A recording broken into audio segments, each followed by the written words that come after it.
സാധാരണ നിലയിൽ ഒരു തെരഞ്ഞെടുപ്പ് ഇയറിൽ അവതരിപ്പിക്കുന്ന ബജറ്റിൽ കുറച്ച് ജനപ്രിയ പ്രഖ്യാപനങ്ങൾ ഉണ്ടാകാറുണ്ട്. നമുക്കറിയാം, മോദി സർക്കാരിന്റെ തന്നെ അവസാനത്തെ ബജറ്റ്, കഴിഞ്ഞ ഒന്നാം മോദി സർക്കാരിന്റെ അവസാനത്തെ ബജറ്റിലാണ് കിസാൻ സമ്മാൻ നിധി പ്രഖ്യാപിച്ചത്. കിസാൻ സമ്മാൻ നിധിയെ ഒരു ഗെയിം ചേഞ്ചർ ഒക്കെ ആയിട്ട് വിശേഷിപ്പിച്ചിരുന്നു. ഇത്തവണ പലരും കിസാൻ സമ്മാൻ നിധി 6000-ൽ നിന്ന് ഇരട്ടിയാക്കി 12,000 ആക്കുമെന്നൊക്കെ പ്രതീക്ഷിച്ചെങ്കിലും അങ്ങനെ യാതൊരു തരത്തിലുള്ള ജനപ്രിയ പ്രഖ്യാപനങ്ങളുമില്ല.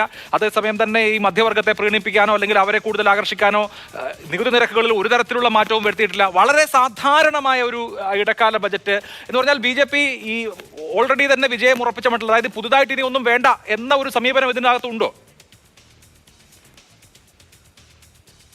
തീർച്ചയായും ഇത് ഈ ബജറ്റിൻ്റെ ഇപ്പോഴത്തെ ഇത് നോക്കുമ്പോൾ നമുക്ക് അത്തരത്തിലുള്ള ഒരു വിലയിരുത്തലേക്ക് മാത്രമേ പോകാൻ കഴിയുകയുള്ളൂ. ജയം ഉറപ്പിച്ചു കഴിഞ്ഞിട്ടുണ്ട്. അതുകൊണ്ട് തന്നെ പിന്നെ സമ്പൂർണ്ണ ബജറ്റിൽ ബാക്കിയുള്ള 5 കൊല്ലത്തേക്കുള്ള ഞങ്ങളുടെ ഭരണം എന്ത് എന്നുള്ളത് ചൂണ്ടിക്കാണിച്ചുകൊണ്ടുള്ള ഒരു സമ്പൂർണ്ണ ബജറ്റ് അവതരിപ്പിക്കാം. തൽക്കാലം ഈ നിലവിലുള്ള കാര്യങ്ങളിൽ ചെറിയ ഏറ്റക്കുറച്ചിലുകൾ, ചെറിയ മാറ്റങ്ങൾ വരുത്തി ചെറിയ ഗുണങ്ങൾ അല്ലെങ്കിൽ ആനുകൂല്യങ്ങൾ പ്രഖ്യാപിച്ചുകൊണ്ടുള്ള കാര്യങ്ങൾ നടത്താം. ഇപ്പോൾ ആയുഷ്മാൻ ഭാരത് എന്നുള്ളത് ഒരു പക്ഷേ കേന്ദ്ര സർക്കാരിൻ്റെ ഏറ്റവും വിജയിച്ച പദ്ധതികളിലൊന്നാണ്. അതിലേക്ക് ആശാ വർക്കർമാരെയും അങ്കണവാടി ജീവനക്കാരെയും കൂടി ഉൾപ്പെടുത്തുന്നു. താഴെ തട്ടിലുള്ളവരെയാണ്, മറ്റ് വർക്കേഴ്സിനെയൊക്കെ ഉൾപ്പെടുത്തിക്കൊണ്ട് അത് വിപുലീകരിക്കുന്ന ഒരു പരിപാടി.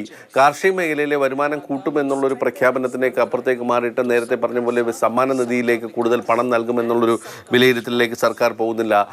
പാൽ ഉൽപാദന മേഖല, മത്സ്യ മേഖല, ഇതിലൊക്കെ തന്നെ വലിയ തോതിലുള്ള പ്രഖ്യാപനങ്ങൾക്കൊന്നും മന്ത്രി മുതിർന്നില്ല എന്നുള്ളതാണ് ശ്രദ്ധേയമായിട്ടുള്ളൊരു കാര്യം.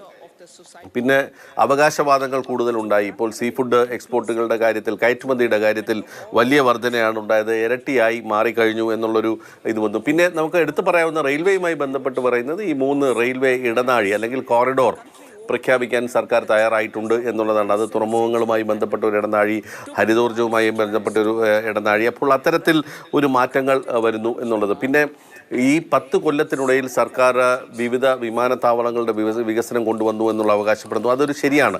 ചെറിയ വിമാനത്താവളങ്ങളുടെ വികസനങ്ങൾ വലുതാക്കി, ഉഡാൻ പദ്ധതിയിലൂടെ അങ്ങോട്ടേക്കുള്ള കണക്ടിവിറ്റികൾ കൂടുതലുണ്ടാക്കി. അതുകൊണ്ട് തന്നെ പുതിയ വിമാനത്താവളങ്ങളുടെ നിർമ്മാണവുമായി ബന്ധപ്പെട്ട് കൂടുതൽ നിക്ഷേപങ്ങൾ അല്ലെങ്കിൽ വരും കാലങ്ങളിൽ ഉണ്ടാകുമെന്നുള്ള തന്നെയാണ് ധനമന്ത്രി പറഞ്ഞത്.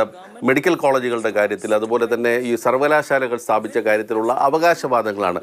അത് മുന്നോട്ട് കൊണ്ടുപോകുമെന്നുള്ളൊരു പ്രഖ്യാപനത്തിലേക്ക് അപ്പുറത്തേക്ക് മാറിയിട്ട് അതിന് ഒരു നിശ്ചിതമായ എന്തെങ്കിലും ഒരു പുതിയ പദ്ധതി പ്രഖ്യാപനമോ അങ്ങനെ ഒന്നും തന്നെ ഉണ്ടായിട്ടില്ല. പക്ഷേ ഏതായാലും ഞാൻ നേരത്തെ പറഞ്ഞ പോലെയാണ് ഈ പോപ്പുലേഷനുമായി ബന്ധപ്പെട്ട കാര്യം. അത് അവരുടെ ഒരു രാഷ്ട്രീയം അവിടെ കടന്നു വരുന്നുണ്ടോ എന്നുള്ളത് ശ്രദ്ധിക്കണം. 2 സ്പിരിച്വൽ ടൂറിസത്തെക്കുറിച്ച് മന്ത്രി പറയുന്നു.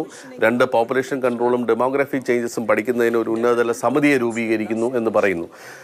ഇത് ഞാൻ നേരത്തെ പറഞ്ഞ പോലെ ഒരു വ്യാഖ്യാനം മാത്രമാകാം. ചിലപ്പോൾ ഒരു നിയന്ത്രണ ബില്ലിലേക്ക്, ജനസംഖ്യാ നിയന്ത്രണ ബില്ലിലേക്ക് കാര്യങ്ങൾ കൊണ്ടുചെന്നെത്തിക്കുമോ എന്നുള്ള കാര്യങ്ങൾ വരും ദിനങ്ങളിൽ കാണാം. അത് ഒരു പ്രതിപക്ഷ വിമർശനത്തിന് വഴിവെക്കാം. ഏത് രീതിയിൽ വേണമെങ്കിലും അത് വ്യാഖ്യാനിക്കാം. പക്ഷേ ഏതായാലും മന്ത്രിയുടെ പ്രഖ്യാപനം വന്നിട്ടുണ്ട്. അതിന് ഉന്നതതല സമിതി രൂപീകരിക്കുമെന്ന് തന്നെയാണ് മന്ത്രി പറഞ്ഞിരിക്കുന്നത്.